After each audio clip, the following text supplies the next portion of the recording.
Neste exato momento, a gente recebe aqui no estúdio da Rádio Bonfim FM, programa Alô, Alô, Morro Redondo. Está aqui no estúdio Osmar Franchieri.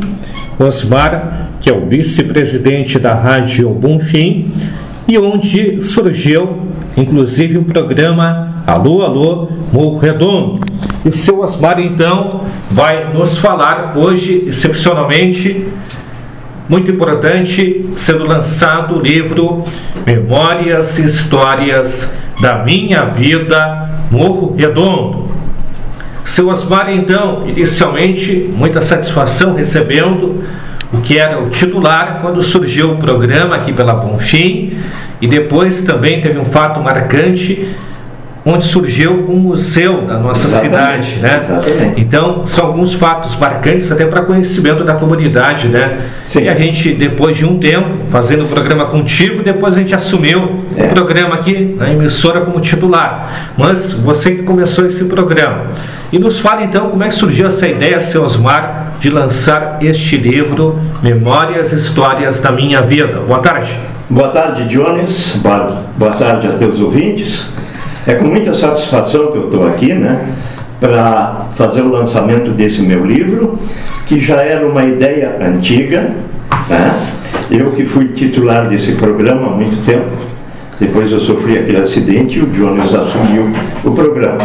E, graças a Deus, hoje o Jones está aí levando esse programa adiante, que foi um programa que eu criei. Bom, esse meu livro, eu tive, são assim, memórias. O que é memórias? É aquilo que eu presenciei, aquilo que eu vi, como a penca dos raios, né? As festas das sociedades aqui do tiro-alvo, da festa ali do bolão, do sacra, e muitas outras coisas que eu presenciei na vida.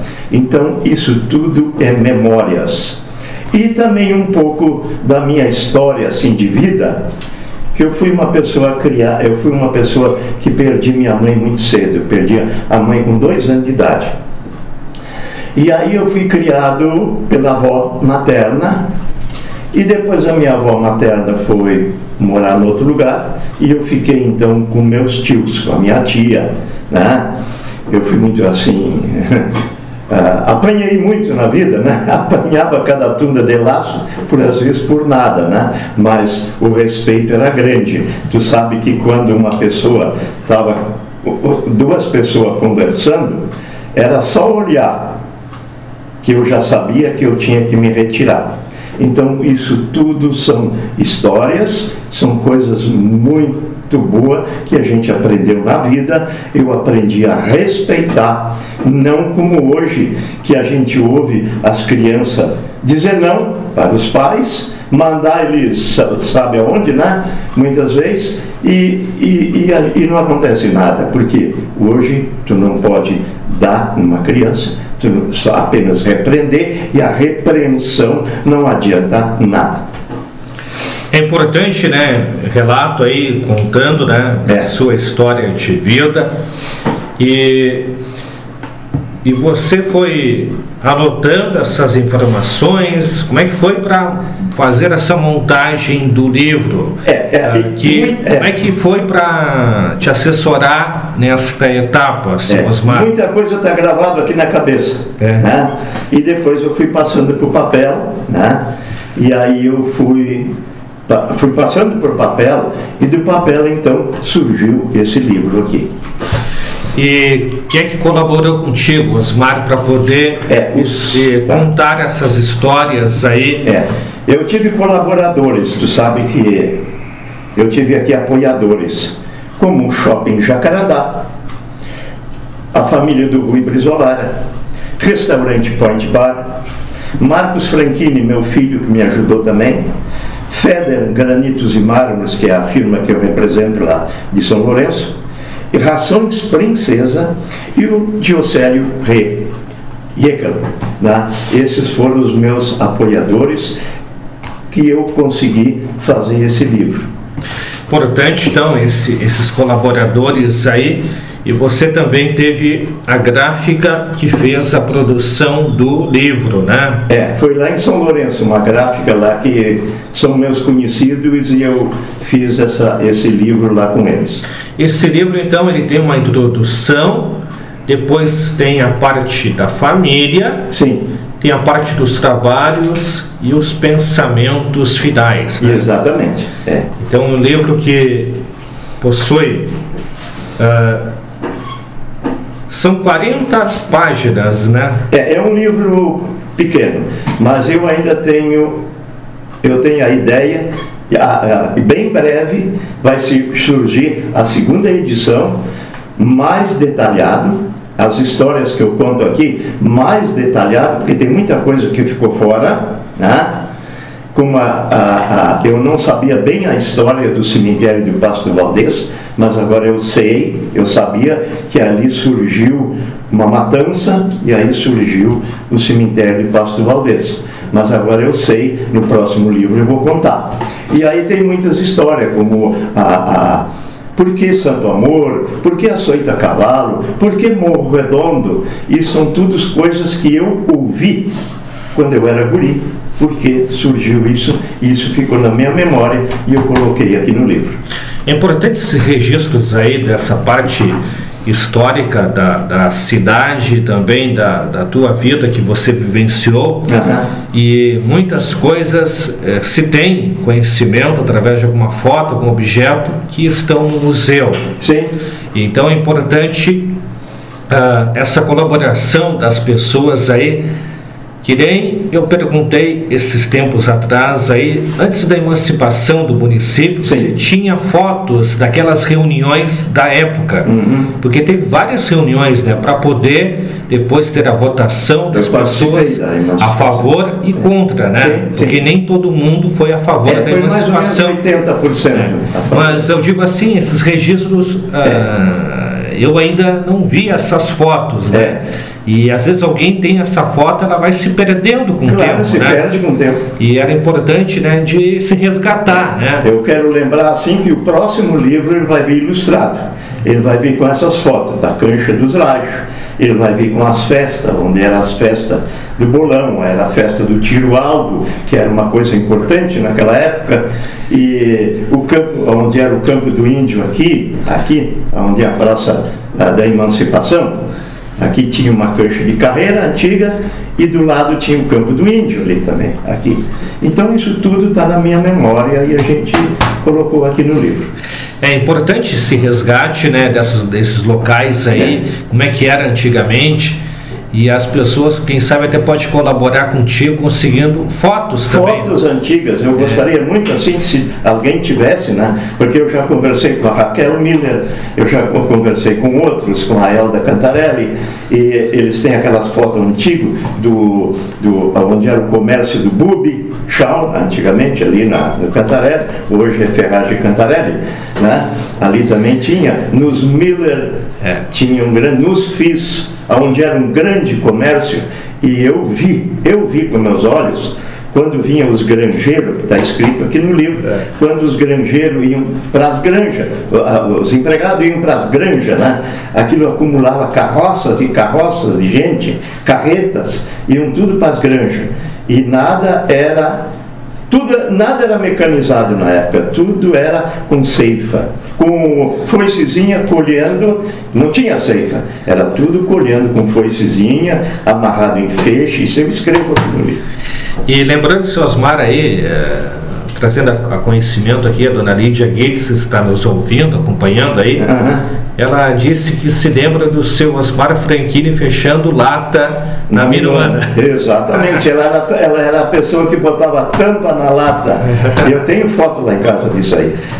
Ela botando tampa na lata e eu fechando na cravadeira ali. Eu passava o dia inteiro ali, pedalando aquele negócio lá. O seu Osmar e os brinquedos antigos também, a ideia de fazer parte também? Sim, faz parte. Aí vai fazer parte também, porque eu tenho lá em casa ainda um brinquedo meu que eu fabriquei depois, né? Que era uma carreta com 2 sabugos, e os 2 sabugos eram os boizinhos. Isso eu não escrevi aqui ainda, mas vou escrever no outro. Eram os boizinhos que a gente puxava, não era aqueles. Então, aliás, esses eram o nosso brinquedo.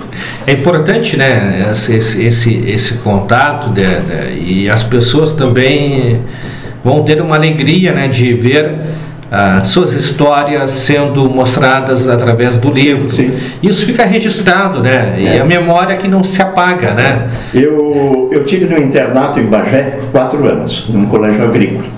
E lá nós trabalhávamos num frigorífico, muita gente era escalado, né? Bom, hoje tantos são escalados para trabalhar no frigorífico. O que nós fazíamos? Nós botava charque para a rua, botava nas varas, né? Isso muito eu carregava aqui nos braços, cozinhava uma padiola assim, ia botando lá nas varas de manhã e de tardezinha a gente que recolhia aquele charque para dentro de novo. Às vezes a gente comia um pedacinho, né? Quando chegava no final da tarde, olha, dava um desarranjo que tu nem imagina. Mas faz parte, faz parte da vida. Isso são histórias aí. Quando o senhor fala nessa parte das indústrias aí, o que era feito, de que forma, até a colheita dos produtos dos agricultores da lavoura. Sim. É muito diferente, né? Mas muito diferente. Eu sei que lá em casa, onde eu me criei com meus tios, eles colhiam trigo, colhiam tudo, de tudo um pouco. Um pouco do trigo ficava em casa para levar para os moinhos. Que naquela época, tu chegava num comércio aí, tinha farinha, mas a maior parte dos colonos produziam sozinho e iam levar para os moinhos para moer. Então ali eles trocavam, eles não moíam aquele, eles trocavam. Então eles traziam, era rolão, que se chamava de rolão, era aquela casquinha, né? Era a farinha de primeira e a farinha de segunda. Então isso tudo vinha para casa para depois as pessoas fazerem seu pão. Outra coisa interessante é que quando a família matava um porco, não existia geladeira, não existia nada. O que era feito? Era feito linguiça, era fritado a carne e colocado em latas e preenchido com banha derretida. E ali ficava conservada a carne ali dentro. Quando a pessoa chegava da lavoura, assim, eles tiravam lá 2, 3 pedaços conforme a família, davam uma fritada e estava pronta a carne. São histórias aí que é importante ter o registro aí, seu Osmar. A gente parabeniza a tua atitude aí. Sim. De fazer esse livro que vai abrindo portas para fazer esses outros livros aí. E também outras pessoas da comunidade também, que têm histórias para contar. Sim. Que podem também conversar com o seu Osmar, né? Sim, se tem pessoas aí que têm alguma história... Até complementar, né? Complementar, eu aceito com todo prazer. E vai aqui no livro depois, ó, fulano de tal me contou assim, assim, assim. Vai no outro livro. E a questão de... O pessoal tinha aquele costume de repartir com os vizinhos depois. Também tinha isso aí, Agora, na minha família eu nunca vi isso aí, mas na família, como se diz assim, eram os alemãos. Mas na família mais assim, brasileiros, né? Os portugueses, né? Os portugueses, eles tinham esse costume. Eles iam carnear um animal, eles chamavam a vizinhança ajudava a carnear, e cada qual levava um pedacinho de carne para casa. E ainda mais que era fácil de saber, né? Quando estava matando um porco, o griteiro, né? Bem por aí. Eu vivia uma infância que tinha isso aí, o pessoal dentro da cidade tinha criação de porcos, né? Tinha. Hoje não pode mais, hoje não pode, mas... E chamava atenção, né? Era o griteiro, né? Eu me lembro daqui do bairro Fis, isso aqui tudo era mato, tudo era campo. Isso. Naquela época. Eu era gurizote e eu me lembro tudo. O bairro que chama de Vila Áurea, mas a Vila Áurea é do lado direito. Do outro lado não sei como é que se chama, mas eu chamo tudo Vila Áurea. Isso. Ali também era tudo campo. Eu era gurizote, trabalhava na Minuano, que eu fui para Minuano com 10 anos de idade para trabalhar, porque meu tio era sócio do Verno, eu fui para lá. A gente ia no campo ali comer pitanga, araçá e goiaba do campo. Isso tudo tinha ali. Então hoje não tem mais nada. É a diferença, né? Isso é o progresso. Fazer o quê, né? mas modificou muito, né? Porque a questão da luz, né? A luz, não tinha luz. Naquela época, a pessoa ia ali, eu me lembro que eu ia na venda dos Reichoff, Alfredo Reichoff, né? Ali tinha um tonel com querosene, eu escrevo no livro. Ali tinha um tonel, a pessoa ia buscar 1 litro de querosene para botar nos lampião. E assim mesmo, aquele lampião em casa, que eu me lembro, aquele era economizado. Aquilo, na hora de dormir, apagava o lampião e ia todo mundo para os escuros, né? Era econômico. Depois, então, surgiu, que eu escrevo aqui, a minha avó comprou um aerodínamo e comprou um rádio. Eu tinha 5 anos de idade, que eu me lembro. Compraram um rádio, tinha um aerodínamo. Então, as pessoas, assim, mais bem de vida, né? Compravam um aerodínamo e tinha luz em casa. Mas tudo era economizado. Questão de transporte? Transporte, olha, eu me lembro que o ônibus, eu escrevo aqui, você sabia que aqui no Morredão tinha fábrica de automóveis e fábrica de ônibus? Tinha. O senhor Henrique Ressler, ele recebia o chassis de um automóvel só com a parte da frente, e o resto era feito em madeira. E o senhor Roberto Passos, eu falei, ele fabricava os ônibus, recebia aquela parte da frente e a carroceria toda de madeira. E eu viajei num desses ônibus, eu viajei para Pelotas, levava um dia para chegar em Pelotas, quando não atolava. E o combustível, como é que era?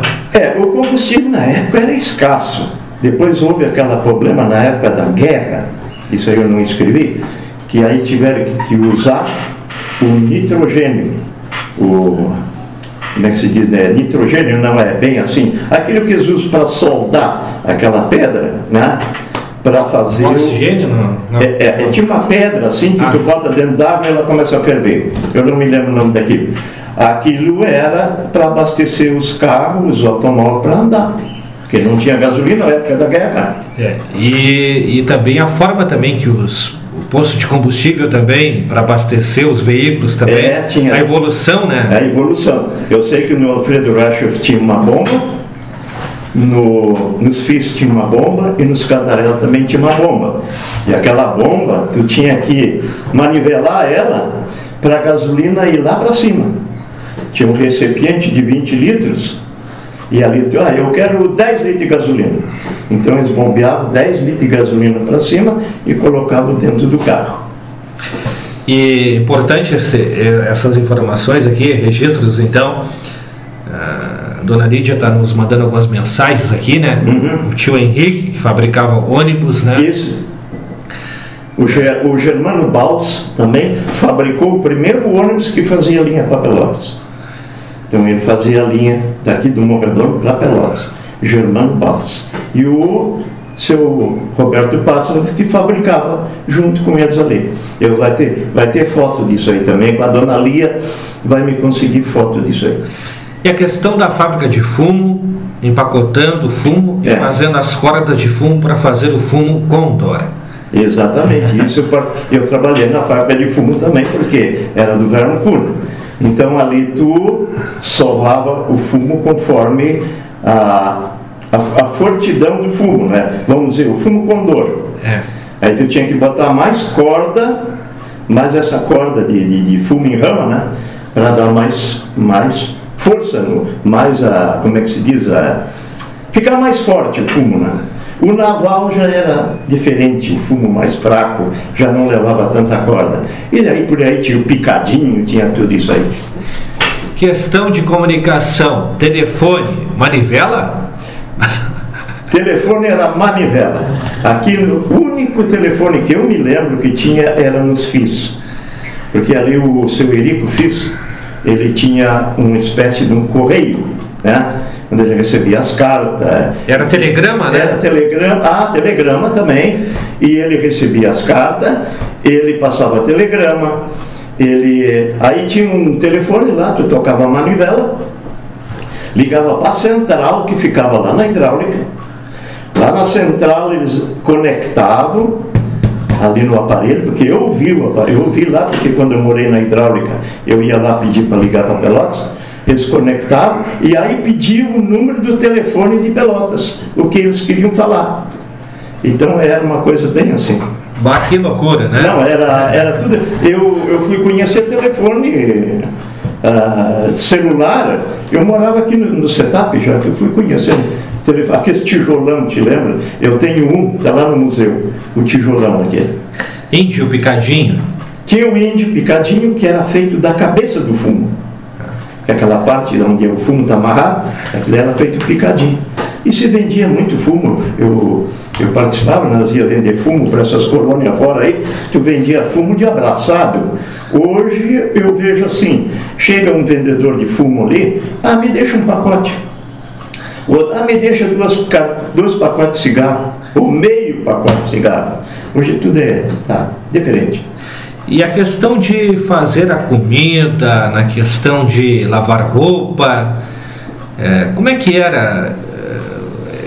O que você tem de conhecimento para compartilhar com as pessoas? Porque a questão de captar água, não tinha essa rede canalizada, né? Não tinha nada disso. Eu me lembro quando era guri, em casa tinha um barril que chamava em cima de uma rasta. Um troço assim feito de uma forquilha, em cima tinha um barril. E eu conto ali que o meu amigo, nós conhecíamos assim, dizia Nego Manuel. O Manuel era uma pessoa que eu escrevo aqui no livro também, era uma pessoa muito querida no meu tempo, que eu me criei com ele, eu me conheci como gente e como Manuel. Bom, aí Manuel prende o cavalo, vai buscar água lá embaixo no poço. E eu me sentava em cima da pipa, ia lá, ele enchia a pipa para arrastar para casa, aquilo era a água que nós tínhamos em casa. E aqui no Morro Redondo não tinha muito, aquilo tudo era poço. Eu me lembro de um poço, Jones, tu deve saber, aqui na Praça da Emancipação, isso, tem uma cacimba. Eu me conheci com gente aquela cacimba, uma vez nós fomos fazer um piquenique da escola, e aquele poço já existia ali, como existe até hoje. A minha sogra lavava roupa ali. Que dificuldade, né? Não, tudo era difícil. Em casa, tu tinha que lavar roupa, era dentro de uma tina, era um barril. Eu me lembro, em casa era assim, um barril cortado ao meio, e ali era onde eu esfregava a roupa numa tábua ali para poder lavar, ou se não, no arroio, ou numa sanga. É importante esses detalhes aí. E o pessoal, outros aí, era nas sangas para lavar roupa, né? Tomar banho, eu me lembro que meus tios prepararam numa sanga lá, prepararam com bambu rachado o meio, ali corria água lá de cima assim, vinha pelo bambu para eles tomar banho ali na sanga, né? Então tudo era assim. Lembrando, o seu Osmar Franchini, então, está aqui na rádio falando do seu livro aí, trazendo muitos detalhes aí. O seu Osmar, que nasceu no dia 5 de março de 1944. Isso. Então, o seu Osmar aí... Quantos anos o seu Osmar? 77. 77. Os 7 aí. 2 setes, dobradinha. É isso mesmo. A minha mãe morreu, tinha 24 anos. A minha mãe. E o meu pai depois faleceu também com 33 anos. Ele foi num acidente...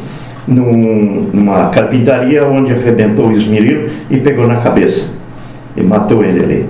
Então eu sempre fui criado na mão dos outros. É uma questão aí que atualizando aqui pelo livro, era 2 aninhos que tu tinha. 2 anos que eu tinha. 2 anos aí que você tinha quando a sua mãe faleceu. Exatamente. Né? E então esse detalhe é muito importante. A minha avó comigo no colo, e ela disse assim, esse aqui eu vou criar. Porque a outra, minha irmã, que era deficiente, foi antes de mim, ela foi criada com a avó Franchini. A avó era conhecida como Mota. A Mota era a minha avó materna, Mota. Mas o nome dela mesmo era Berta Reinhardt. Berta Martin Reinhardt. E o seu Antônio Reinhardt é o que... É o meu tio. Junto com... Nós criamos junto. O museu foi... Nós criamos um museu. Quando eu tive aquela ideia que eu fui fazer uma viagem para o Espírito Santo, junto com o pastor Leomar, ele me convidou para ir lá para Vitória, no Espírito Santo, e eu fui junto. Nós fomos de carro. Na volta eu voltei de avião. Aí nós visitamos vários museus lá. Que lá... Em Santa Maria do Jetibá, em Espírito Santo, lá é tudo pomerano. Então nós visitamos os museus, assim, é uma casa. Ali dentro daquele prédio tem uma casa completa. E eu pensei que aquilo me surgiu assim, por que não ter um museu no Morro Redondo? E aí eu tinha esse programa aqui, o Alô Alô Morro Redondo, eu convidei o Ervino Bittoff e o seu Antônio, e nós então criamos um museu. Hoje, um orgulho para Morro Redondo, que nós temos um museu, e o idealizador desse museu fui eu, né? Juntamente depois com o Ervino e o seu Antônio.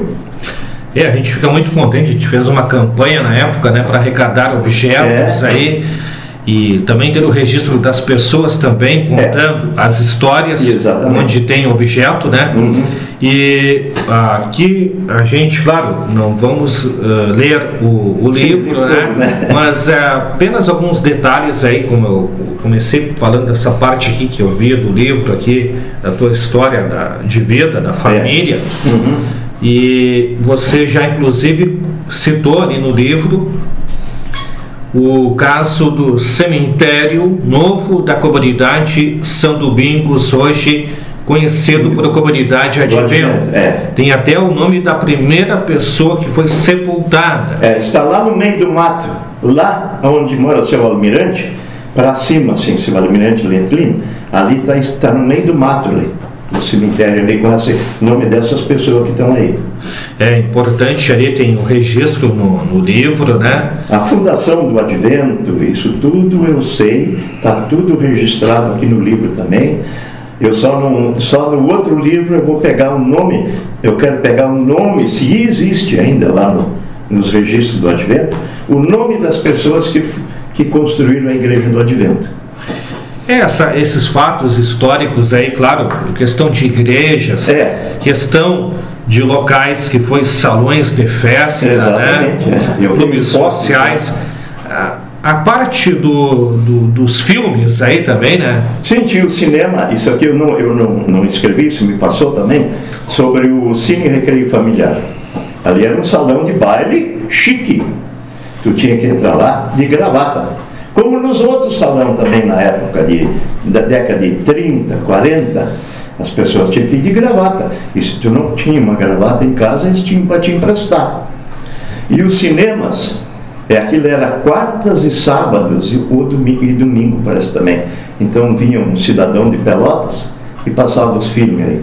E seu Adolfo Kita tinha uma máquina que eles passavam. Era filme de Bang Bang, filme de Tarzan e essas coisas de Teixeirinha. Olha, são relíquias aí, né? São relíquias. Eu assisti o Teixeirinha lá no Cine Recreio Familiar, eu assisti o Ademar Silva lá dentro do Cine Recreio Familiar. São histórias aí marcantes. Até a questão, como o senhor fala aí, de ir nesses locais aí, tinha todo um traje especial. Sim, né? Todo um traje. A questão aí de detalhar também, para quem está ouvindo, como é que conseguia ir para os bailes. Se essa questão de transporte era complicado, como é que de a cavalo. De a cavalo. E carroça, o senhor foi? De carroça, tu via muita carroça na roda do salão de baile.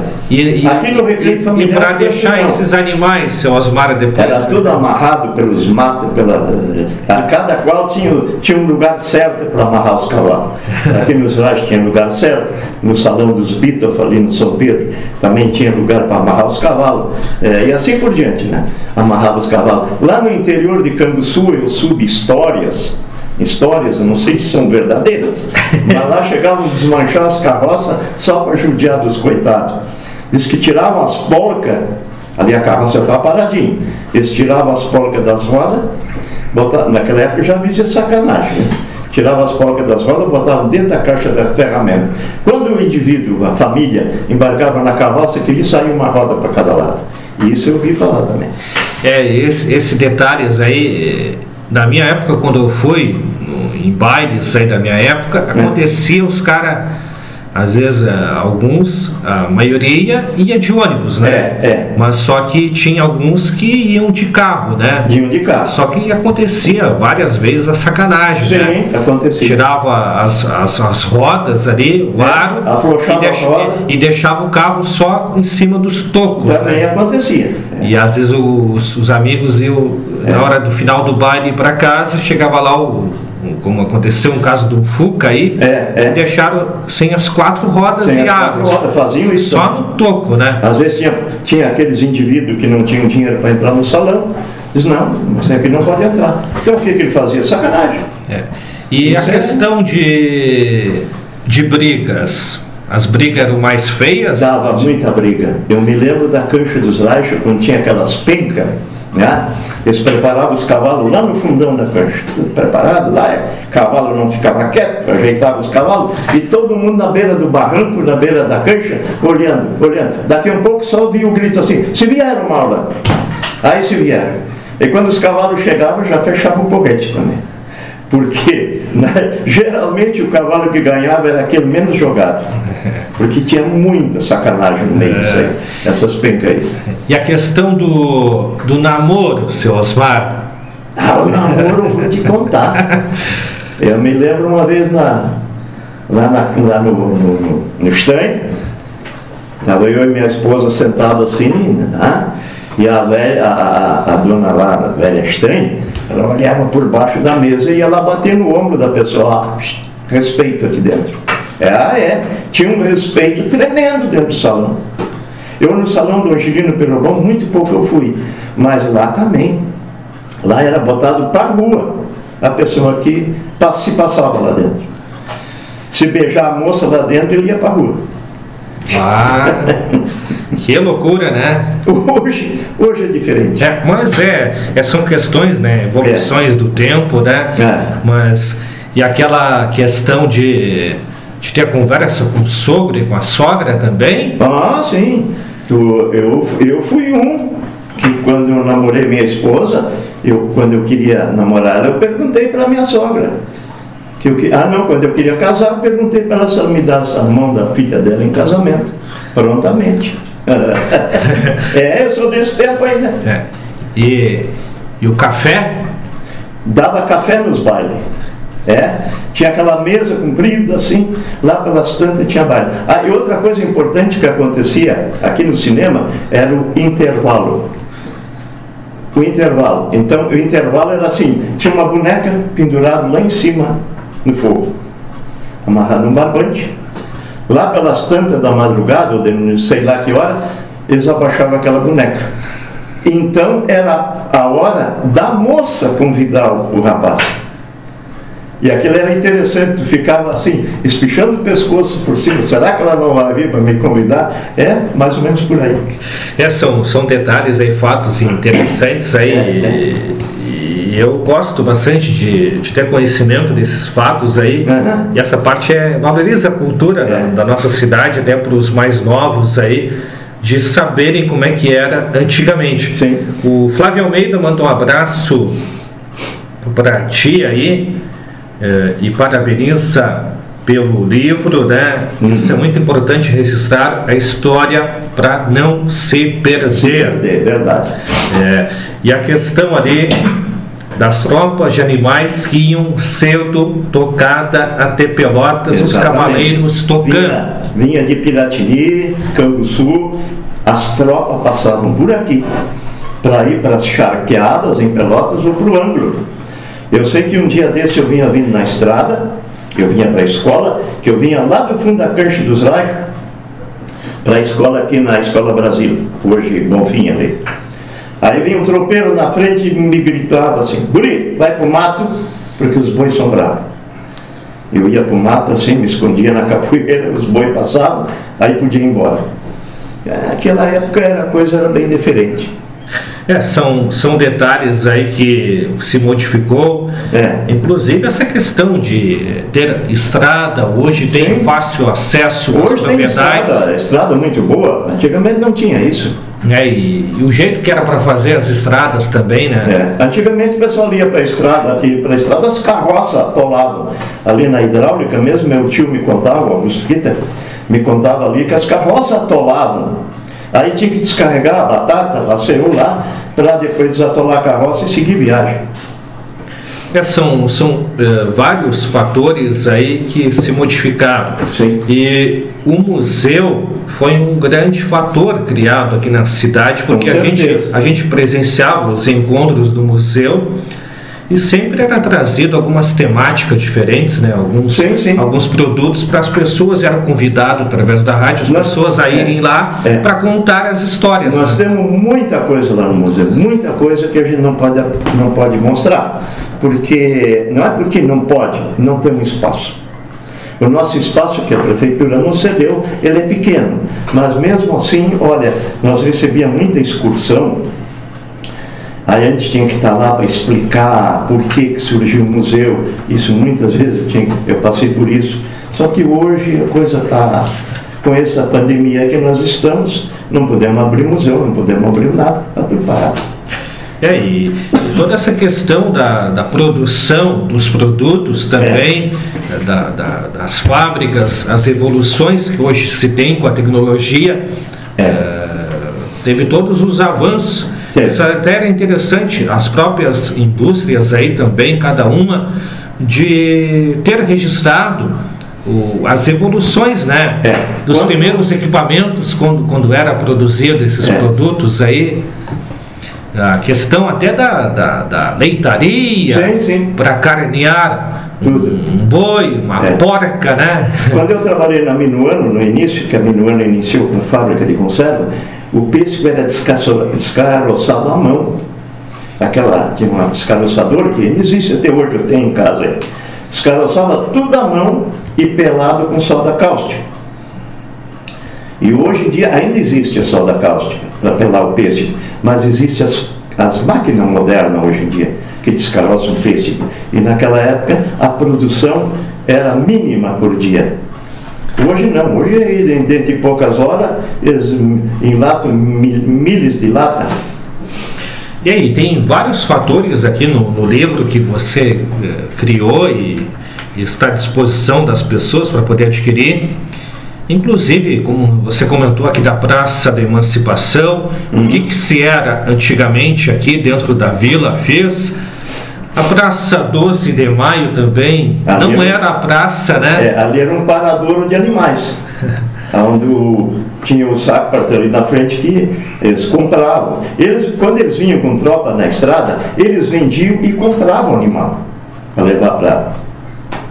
Já vinha um cara ali e lá no final da tropa vinha um carroceiro ou um caminhão com mantimento para os tropeiros e também para alfafa, dar para os animais, coisa parecida. E a questão aí desses locais também aqui, se falava que tinha fábrica de doce aqui na Vila Fies. Santo Amor tinha, eu não botei isso no meu livro, mas no próximo vai. Tinha várias fábricas de doces aqui na colônia Santo Amor, onde hoje ainda tem alguma, acho que 2 ou 3, mas o resto já... Mas tinha muitas fábricas de doce.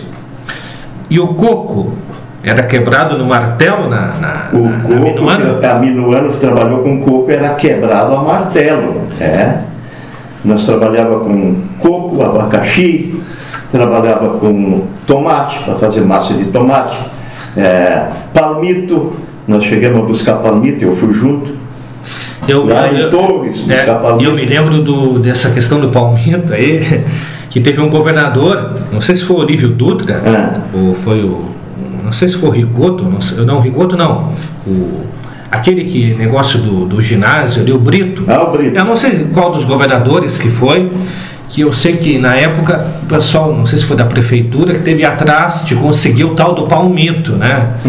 Era um produto aí que os governadores tinham que ter no cardápio, o tal do palmito, né? Aspargo. Hoje tem comércio de palmito aí, palmito, mas isso há muitos anos atrás. Coisa chique hoje em dia, aquele outro cogumelo, isso hoje é coisa chique. Naquela época não existia o cogumelo, mas o palmito e essas coisas eu ouvi fazer. E essa questão também dos times de futebol aí da cidade, até falando nisso, eu tenho que conseguir nosso amigo Volney dos Santos, que foi junto no começo aí da rádio aí, que foi colega teu aqui também, na rádio, e eu fiz programa de esporte com ele e depois assumi o programa, e a gente ele me contou, né, e tem que conseguir esse material, até se o Volney está ouvindo aí, ele tem em fita gravado a história dos times de futebol, e a gente tem que tentar transformar passar para o computador, sim, né? Sim. Esse material de fita aí. E então é interessante das histórias dos times de futebol. Eu sei que o índio eu sei porque ele foi criado ali no Alfredo Racha. Ali tinha uma canchinha, ali os guris jogavam. Meus tios, quando eram pequenos, novos, gurizotes e mais outros, jogavam futebol ali. E não existia bola, existia uma meia, enchia uma meia de palha e tal, era o cancha. Aí chegou o cara do vendedor de café índio. E aí, gurizada, se vocês botar o nome do time de vocês de índio, eu vou trazer uma bola de couro para ele. Foi o que o cara trouxe mesmo, que eu nasci um mês depois do índio.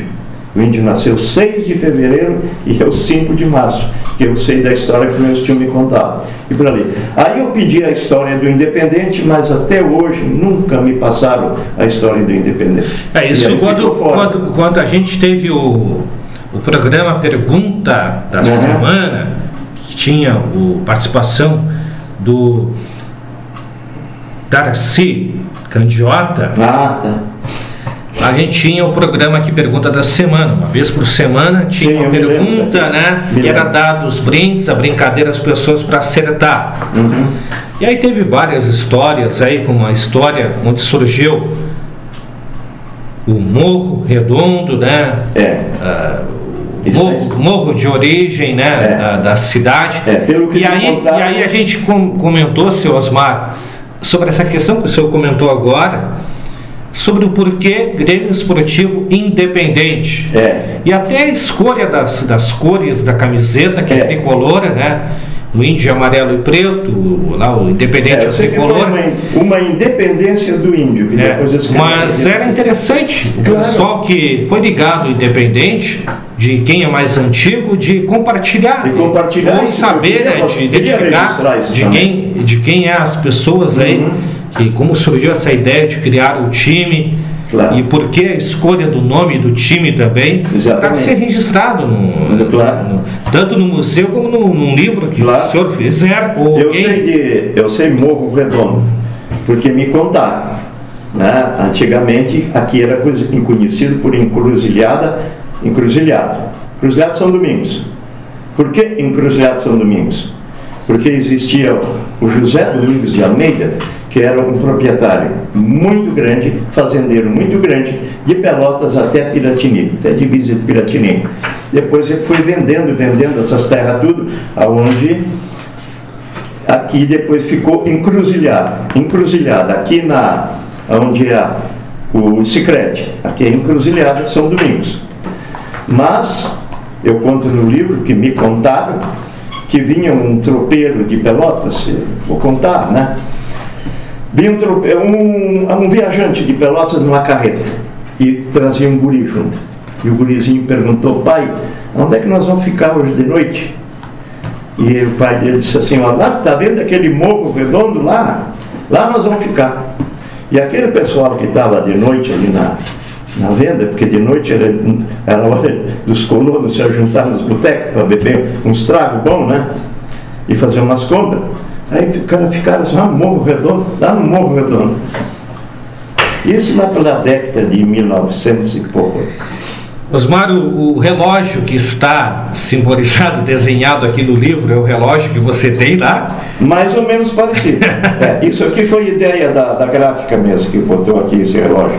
Mas porque o Osmar tem um relógio lá que de hora em hora, que ele começa... De meia em meia hora. Meia hora? Se é 11 horas, ele bate 11 horas. Esse relógio era da minha avó, que eu herdei. Esse relógio estava já todo estragado e eu mandei reformar e ele está funcionando até hoje, tem mais de 100 anos. E aí tem a questão dos primeiros rádios, da televisão. Tudo isso aí, tudo ali no museu para ver. O celular, o tijolão aquele, o telefone mesmo eu botei na minha casa em 92 ou 94, foi uma coisa assim, que eu botei um telefone de linha, tinha que pagar ainda, e custou caro, eu pagava por mês, da CTMR. Então tudo era novidade. Bom, agora eu tenho um telefone, Hoje tu anda com o telefone no bolso e não está nem aí para essas porcarias hoje.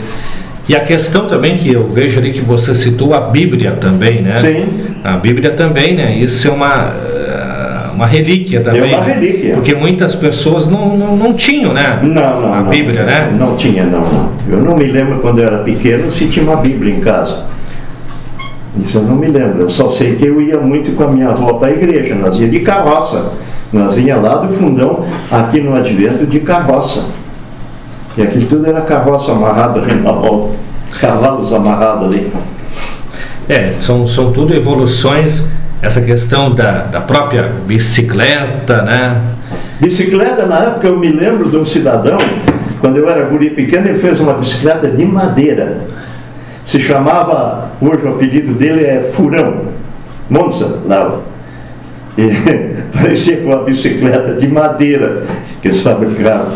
Depois, meus tios lá, eram solteiros ainda, numa evolução, eles foram a Pelotas, cada um comprou uma bicicleta, e aquilo era Gering, daquelas antigas.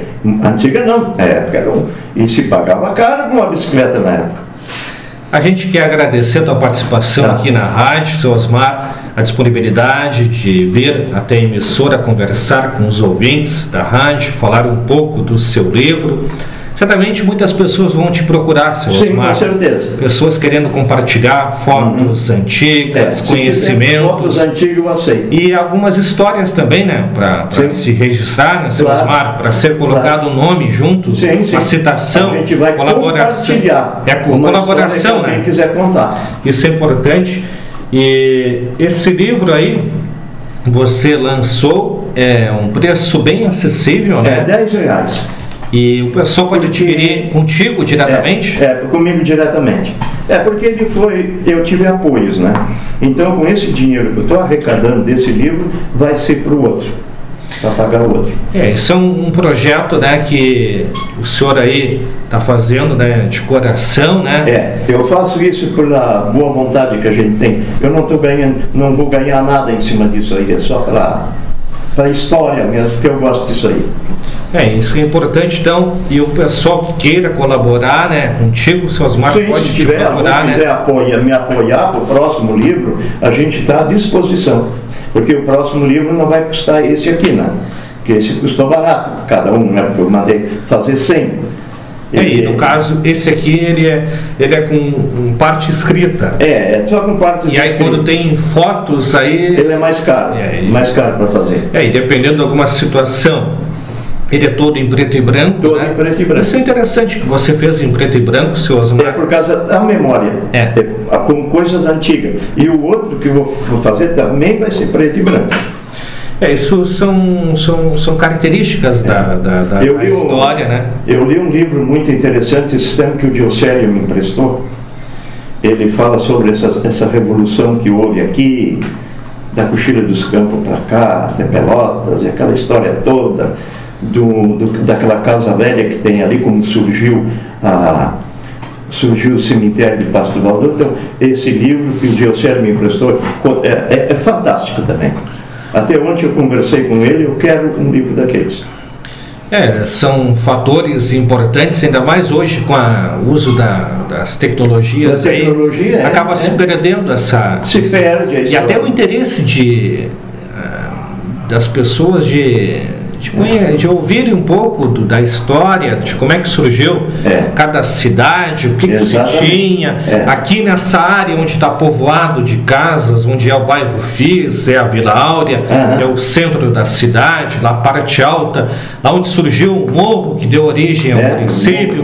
Por que é Colorado? Por que é Reserva? É São Domingos? É São Pedro? Santa Bernardina? Essas coisas Por que criou essa questão de morro de baixo, morro de cima? Por que tinha a questão da rivalidade, né? Existia muita rivalidade. A questão dos times de futebol também, né? Existia muita briga íntima.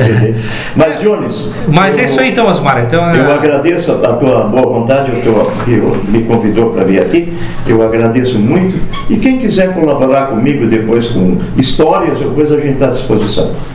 E detalhe, a gente depois eu vou ter que editar esse áudio, transformar em vídeo, vai ficar ilustrado numa imagem, vou disponibilizar no meu canal do YouTube. Sim. O pessoal de qualquer lugar vai poder ouvir o que a gente conversou aqui.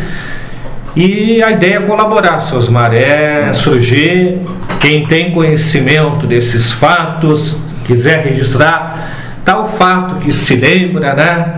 Procura o seu Osmar, né? Se não tem a foto, mas tem a história para contar. Uma pequena coisa ainda. Ontem eu fui entrevistado por uma rádio de Gramado, Rádio Gramadense. Isso. Por quê? Porque o cidadão que tem um programa lá, ele veio aqui no Morro porque ele é museologista, ele é negócio de museu. Isso. E ele está lá em Gramado fazendo doutorado. Como ele me conheceu aqui, ele viu a que tu botou na internet, né? A foto minha, aí ele me procurou antes para conversar um pouco. E ele disse, tá no ar, diz ele, então vamos lá. É isso aí, né? São coisas assim. E até depois, quem sabe, colocar até a própria rádio no registro, né? Claro. Porque o início da rádio é interessantíssimo. É interessante também, foi o padre Valmir, o falecido ali, o Sperling não, o Rap? Não. Não. Rap não. Ali no Cinco Esquinas, como é que era? O rapaz aquele que depois faleceu. Tinha o Mercado? O Oscar. Então nós, e aqui o Ronaldo Amaral. O Rap foi a Não, o rap foi assim. Fato marcante também, né? O Rap foi assim, o Rap veio tocar no programa. Isso foi uma coisa que aconteceu, um troço triste que aconteceu no meu programa. Eu tinha um programa à noite. Classe A. Classe A. E o Rap e a filha dele vieram tocar no meu programa. Ele com violão e ela com pandeiro. De repente, aí eu disse assim, esses são os nossos artistas da terra. E não é que o homem caiu duro na minha frente, ele caiu morto. Então são histórias assim que, olha... Outra questão, seu Osmar, até eu recebi uma mensagem do colega nosso que foi de rádio aqui. Hoje ele não está fazendo o programa, o Eltinho Samares, o Elton Luiz, que é um craque nessa parte de ajeitar aí o som da rádio, da mesa, do transmissor. E um fato interessante, a rádio tinha um transmissor aqui sendo utilizado, um transmissor desses modernos, mais novos. A rádio teve que modificar, voltar para um transmissor que foi um dos primeiros que a rádio utilizou. Hoje, desde ontem, no final da tarde, a rádio está utilizando o transmissor que começou no começo da rádio. Logo depois do começo da rádio, pouco tempo depois, é um dos transmissores mais antigos aqui. Sim. E ele tem uma qualidade 10 vezes muito melhor de som do que os transmissores novos. Pois é. Então hoje a gente até fez um teste ontem, andando aqui na faixa, na nossa faixinha, indo em direção a Pelotas ou a Canguçu. E claro, a rádio hoje também está na internet, modernizou, a rádio está na internet, mas olha a qualidade do som da rádio nesse transmissor que nós estamos utilizando desde ontem, novamente. Trocamos um novo que estava há um bom tempo sendo utilizado para utilizar um transmissor mais antigo, e a qualidade é muito melhor, um som de qualidade perfeito. Que bom, né? Então, só isso também faz parte da história. E muita gente comenta, né? Comenta, seus Osmar, que os aparelhos antigos são muito melhores do que os novos. Que nós iniciamos o programa da rádio lá dentro da casa paroquial, ali da Católica. Eu e o Padre Valmir fazia a mesa, às vezes de noite para mim, e o Mário também, o Mário que é ali do banco, né, que trabalha, o Mário fazia a mesa para mim, e eu fazia aquele programa. E aí, de repente, o Padre Valmir recebeu uma notícia: tia, vocês escondem os aparelhos porque os homens vêm aí. Guardemos tudo lá. Até eu levei coisa para casa, levei o transmissor, não sei o que, subimos no telhado, tiramos a antena, retiramos a antena, eu e o Padre Valmir, para eles não descobrirem. Eram coisas assim. Mas tá bom, mas tranquilo então, seu Osmar, um abraço para ti, um bom trabalho, parabéns pelo livro em nome da comunidade. A gente volta a conversar em outra ocasião, quando o senhor tiver mais detalhes aí, né? Sim. Sobre projetos novos, novo livro aí também, que possa compartilhar com a gente vai abrir o espaço aqui do programa para poder conversar, bater um bom papo aí, falando da história do nosso município aí. Muito obrigado, Jones.